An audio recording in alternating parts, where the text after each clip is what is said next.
কি রে নবাব, হ্যাঁ বসু ঠাকুর পরিবারের ছেলে এত খেটে খেতে ইচ্ছা করে?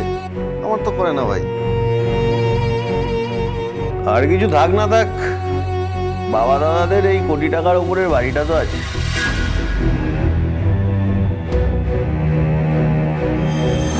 কোটিপতিদের এই পায়ের উপর পা তুলে বসে খেতে হয়, বুঝেছিস? সে বড় বৌদি যতই দাপট দেখিয়ে তাদের বুকে পা তুলে দিক না কেন, বসু ঠাকুর পরিবারের ছেলেরা তাও খেটে খাবে না, তাই না মেজদা ভাই?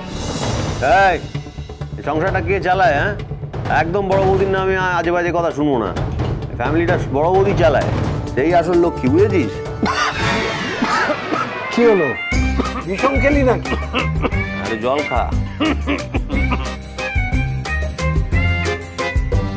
এবার আমাদের সংসারের উপর কৃপা করো ঠাকুর।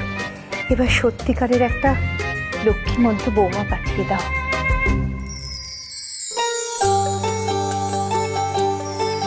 কি গো অনুরাধা, পুজো কখন শুরু হবে? এই গোছানো সব শেষ হলো, বসে এবার লক্ষ্মী পাঁচালি পড়বো।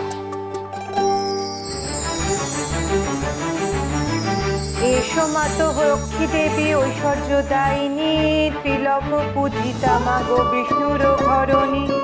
এসো মাতো হরিপ্রিয়ে চঞ্চলা কমলা, দয়াময়ী জগন্মাতা ভক্ত বৎসলা।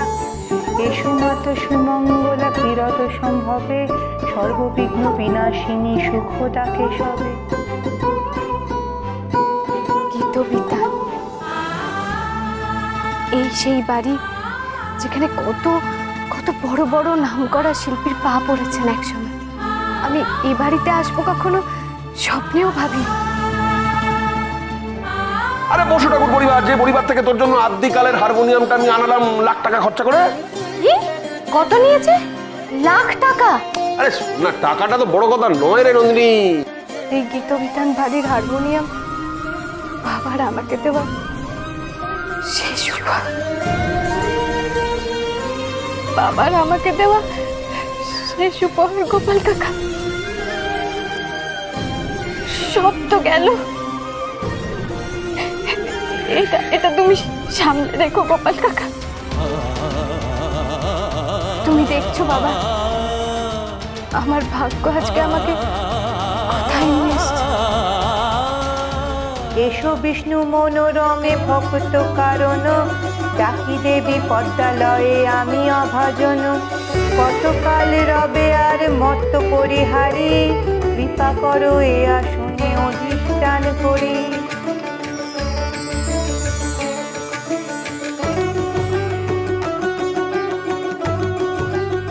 লক্ষ্মীবারের পুজো হচ্ছে, মাও তো পূর্ণিমার দিন এমন করেই লক্ষ্মী পুজো করতো।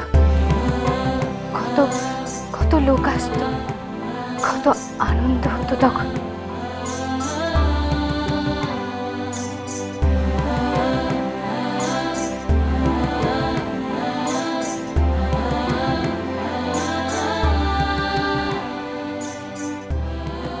এখানে তো কাউকেই দেখতে পাচ্ছি না যে জিজ্ঞেস করব ম্যাম কোথায় আছে।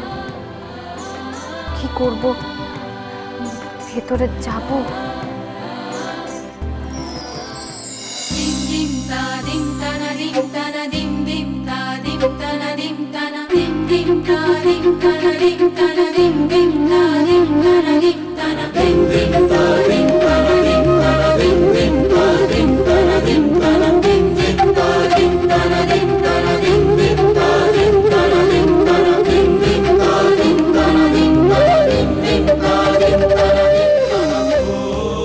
কি রে, তুই কোথায় যাচ্ছিস?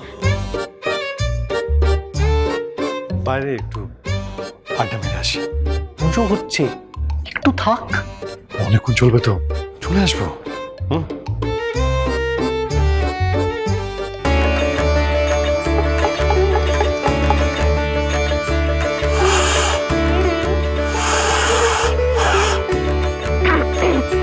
আরে কি দরকার তোমার জোর করে শাক বাজানো?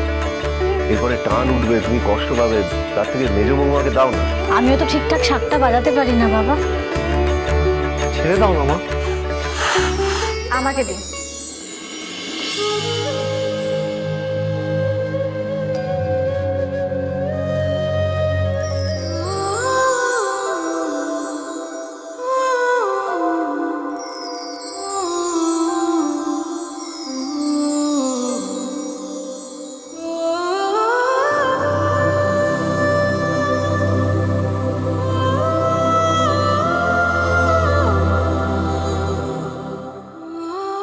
কষ্ট হচ্ছে বাজাতে, আপনি আমাকে দিন, আমি বাজিয়ে দিচ্ছি।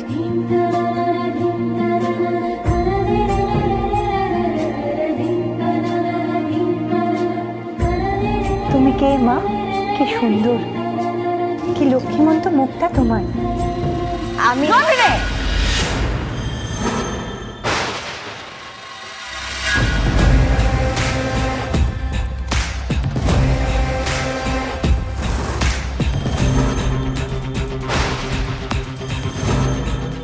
এই বাড়িতে শাখ বাজাতে এসছো না আমার অর্ডার ফলো করতে? আর আপনারাই বা কি মা? জানেন ওকে শাখ হাতে ধরিয়ে দিয়েছেন কোন সাহসে? ম্যাম, ওনারা দেননি, আসলে আমি দেখলাম পুজো হচ্ছে তাই। ডিসকাস্টিং। আর আপনাদের 2 টাকা তো রোজগার নেই, এদিকে মাসে মাসে ঘটা করে বাড়িতে পুজো হচ্ছে। কি লাভ হচ্ছে এত পুজো করে বাড়িতে? হ্যাঁ, এবার বাইরের লোকের সামনে এভাবে তুমি? এই তুই শিখিয়ে দিবি কখন কি কথা বলবো? দোহাই দিদি ভাই, আজকে এভাবে পুজোর দিন এরকম? ড্যাম ইয়োর পুজো।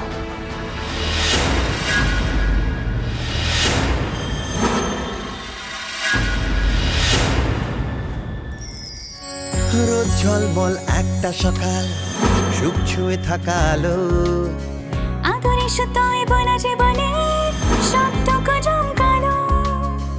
আঁচলে বাঁধনি কোনো অভিমান, গোপনীয় বান ভাসি। বেঁচে থাকা মানে রোদ ঝড় জলে, শুধু ভালোবাসা পাশে। বিষাদে আধারে মিঠে আবদারে, তুমি পাশে আছো জানি। নবাব নন্দিনী, নবাব নন্দিনী, নবাব নন্দিনী, নবাব নন্দিনী। সকাল সকাল চামচাগিরি করতে এসে গেছেন। বাহ, হবে আপনার, অনেক দূর যাবেন আপনি।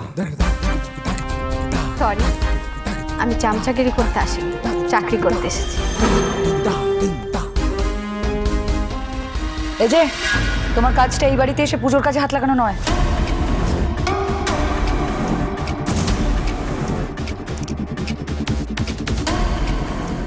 ম্যাম, আমি সব ফাইল নিয়ে এসেছি। পেকে, হ্যাঁ বড় বৌদি, ওকে আমার ঘরে নিয়ে যাও। কোথায় কি রাখা আছে বলে দিবি, আমার ব্যাগটা গুছিয়ে দেবে।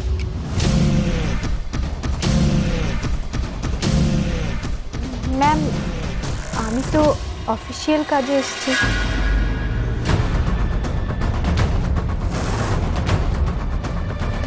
হ্যাঁ তো না মানে আমি কেন ব্যাগ গোছাবো?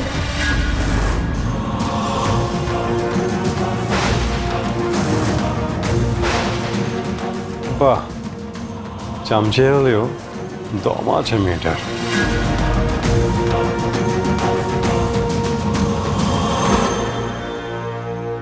আজ যখন তুমি বাড়িতে আছো, ঘরের লক্ষ্মী হয়ে তুমি সবার মাথায় ফুল ছুঁয়ে প্রসাদ দিয়ে দাও। এরকম ছোটখাটো কাজ আমার জন্য নয়, ওটার জন্য আমার অ্যাসিস্ট্যান্ট আছে। আমাকে দিন, এটা ঠাকুরের আশীর্বাদী ফুল। কে বলতে পারে ওনার প্রার্থনা হয়তো ফলে যেতে পারে এই ফুলটা আপনার কপালে ছোঁয়ালে।